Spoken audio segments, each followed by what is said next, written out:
係各位網友，即係我懷着呢個悲痛嘅心情一定要拍呢一集哀悼我朋友潘文傑。潘文傑，我哋叫佢做小潘咧，其實佢都係認係我徒弟嘅，我同麥當雄嘅徒弟。咁就佢其實係1956年出世，咁係69歲。我哋同佢合作好耐，呢個就係佢喺北京過身。佢其實去北京睇醫生，點知去北京睇醫生咧？佢話好快出院，咁就過身。咁我諗嗰啲手術都永遠係有個意外因素喺入邊嘅，即係你做任何輕微嘅手術都可能會致命嘅，不過係 percentage 嘅唔同啫。咁就話小潘有食煙仔嘅，佢又大家睇見佢肥啦，我就勸咗佢減肥好多次。咁就係喺大陸拍戲亦都好勞累嘅，呢個就係咁就係我最後一次見佢係眨下眼，係呢個十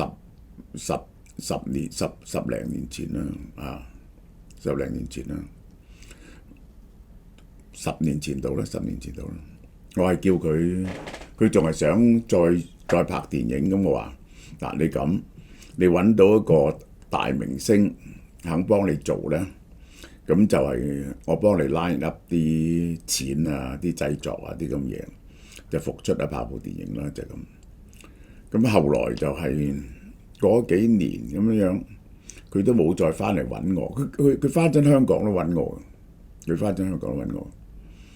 咁就我嚟咗台灣，咁就冇見過佢。咁就今日人哋打電話俾我哋講小潘。佢咧喺1979年喺麗的做助理編劇嘅，呢個就係佢助理編導嘅。佢係大內群英續集嗰陣時咧就做係麥當傑嘅副導演。咁1981年我哋走咗之後咧，佢就去無線拍咗《天龍八部》。1983年咧就跟咗阿江龍同埋梁立人去新加坡電視台有《無所南洋》。咁84年翻香港，先翻 TVB， 係新紮師兄嘅編呢個編導。1988年導演嘅第一部電影《奸人本色》。去到呢度，我哋睇睇佢嘅電影作品。佢走出嚟拍電影咁呢個就係佢拍過《江湖接班人》《奸人本色》《人海孤鴻》唔錯嘅，《龍鳳茶樓》我睇過唔錯嘅。咁於是喺呢個時候呢，我哋嘅導演佢又幫過黃泰來做副導演。咁我哋覺得我哋用嚟用去都係黃泰來呢個麥當傑，我哋要用一啲新啲嘅人，咁就試下用小潘，就拍咗《跛豪》。點解小潘我不能不講呢？咁樣就因為呢兩部戲係我嘅代表作之一喎，即係我哋共一齊經歷過呢兩部戲。一部就係《跛豪》咁就係《跛豪》，我覺得拍得非常好嘅。《跛豪》唔係周星馳、周潤發同埋成龍嘅電影，喺嗰刻冇人收過3880萬，3880萬嘅票房。呂良偉上一部係要殺出唐人街收50幾萬。呢部片係奇蹟嚟嘅，嗰陣時嘅宣傳口號就係：如果唔係好我點敢拍到咁長呢？嗰啲電影通常都係香港電影80分鐘，我哋個2個半鐘頭。如果唔係有把握點咁加你價呢？我不但止長，仲要加你價。喂，對上一部長劇就已經係國泰嗰陣時，電懋嗰陣時嘅《星星月亮太陽》係仆咗街，以後就冇人敢拍長片。香港電影冚唪唥冇人敢拍長片。咁跛豪跛豪呢部戲，我覺得即係香港黑社會片咧，其實就係三部啫，就係三個系列。跛豪咧後邊有一連串呢個講雷洛啊嗰啲咁嘅講嗰陣時，呢個黃金年代呢種嘅貪腐時代嗰啲電影咧，就係一個系列嚟嘅。但係嗰啲唔係我哋拍嘅，係跛豪係我哋拍。咁就係一個系列。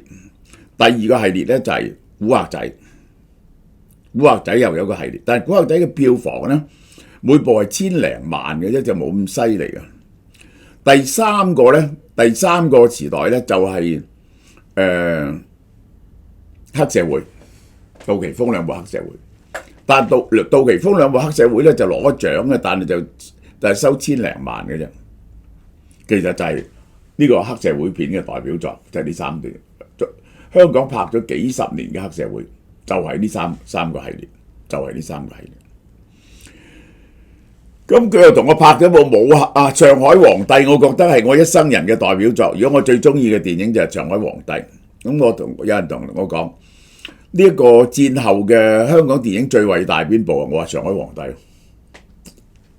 上海皇帝，如果講嗰個視野之廣闊啊，個胸襟之廣闊，反映時代之深刻啊，講黑社會同埋呢個政治勾結。而呢個政治黑社會人物仲俾政治玩死咗咧，呢個咁深刻嘅嘢咧，就係上海皇帝，即係神預言嚟嘅。入邊講杜月笙嘅最後俾蔣介石拋棄，就好似李嘉誠咁樣，係嗰啲對白係完全可以套落去嘅，完全可以套落去啊，完全套落去嘅，好多場景係妙到不得了。上海皇帝，我覺得呢個當然啦。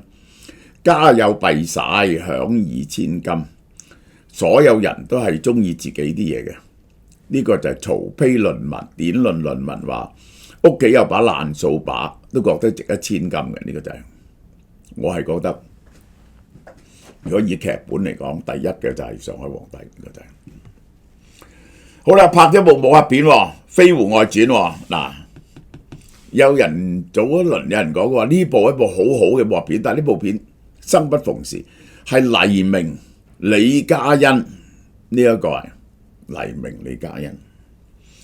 1949年《劫後英雄傳》都係我寫嘅，係幫人嘅啫嚇，但我冇監製。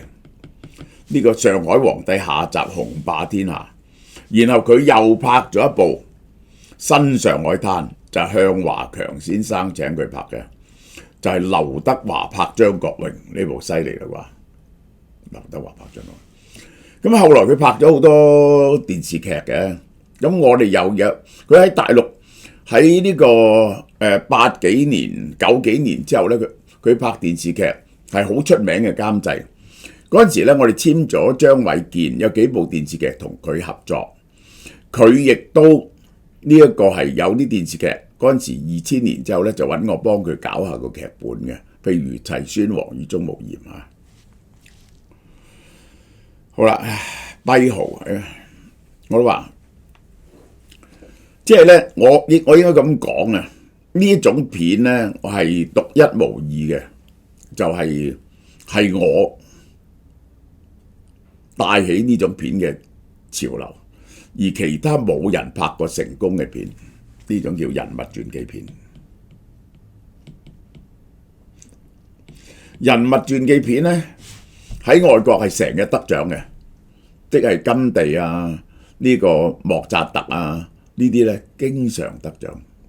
而香港嘅導演同編劇咧係唔識得寫人物傳記片嘅，我覺得個個都寫出嚟咧都係失敗。個秘密我唔講啦，俾你聽點解？佢哋根本掌握唔到呢個人物傳記片嗰種嘅寫法，佢哋寫出嚟咧好似係紀錄片咁，即係將佢一生咧由頭到尾幾十件事咧剪接片段，咩川島芳子啊，我睇到佢哋每個拍嘅傳記片都係咁，包括梅艷芳都係，唔係一部好嘅人物傳記片。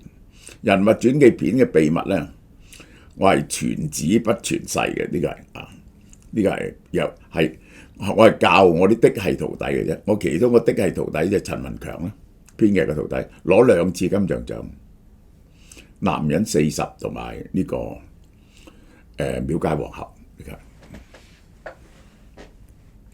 其實後來周星馳啲戲咧，即係譬如唐伯虎咧，都係我講陳文強寫嘅，呢個係陳文強寫嘅啊。咁跛豪之後就上海皇帝，即係咧我可以咁講，阿小潘係拍到8899。上海皇帝我嘅遺憾就係呂良偉嘅戲唔夠好啊！呢個做杜月笙，呢個真係呢個係我嘅遺憾，呢個係我嘅遺憾。但係講個劇本嘅劇力萬鈞，我覺得即係其實佢同葉童係幾場戲，有個情係寫得真係非常之好。我當然係王婆賣瓜自賣自讚，所以潘文傑同我嘅感情係深厚嘅。佢一落香港就揾我嘅，以前良友漸盡千劫盡，呢個就係我哋啲故交零落更如雲，呢個就係同我感情好深厚嘅小潘。呢一個李嘉欣李嘉欣呢個我好中意呢部戲嘅《飛狐外傳》嘅，人人拍《飛狐外傳》都係攞咗苗家同胡家嗰個姻緣，我就唔係，淨係寫掌門人大會呢個掌門人大會。咁好少呢部戲拍結果得收千幾萬，大家得閒可以揾嚟睇下呢個《飛狐外傳》咁就劫後英雄傳啊，就係因為即係嗰個監製揾我幫手，我就幫佢度咗呢條橋。呢個就係呂良偉、鄭則仕、張衛健、于離呢個拍出呢部劫後英雄傳，就係講乜嘢咧？其實就係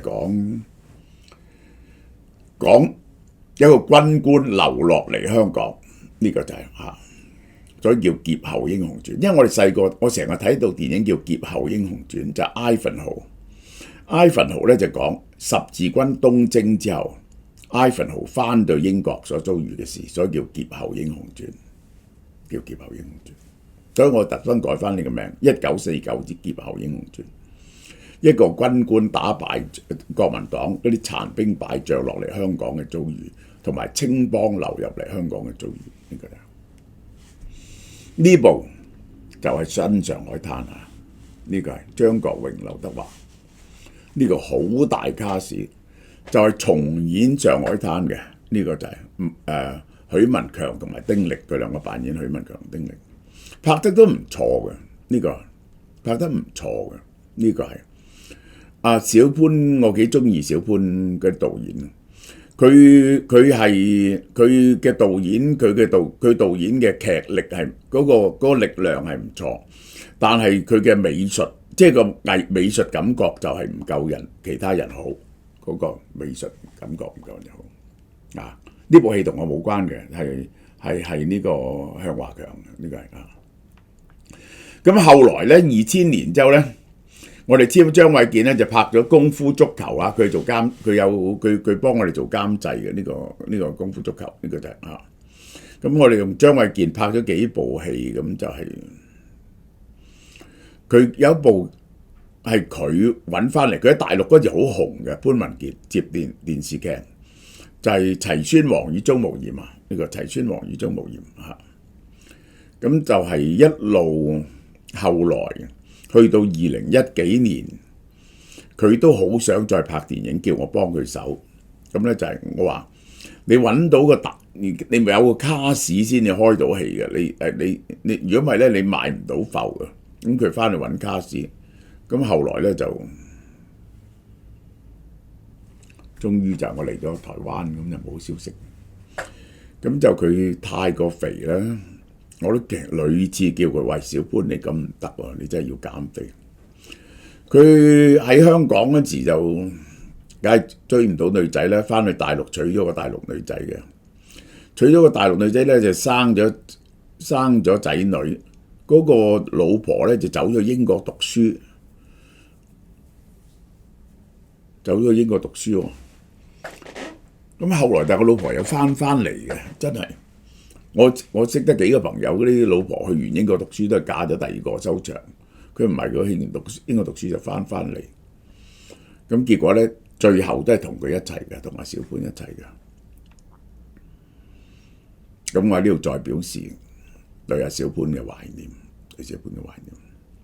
所謂朋友故舊，平居握手言笑，意氣隕然，可謂一時之盛。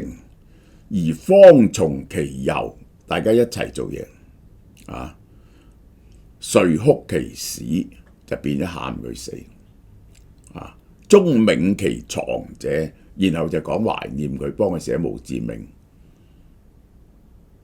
人生就係咁，人生就係咁啊！我哋哀悼嗰度小潘，多謝大家。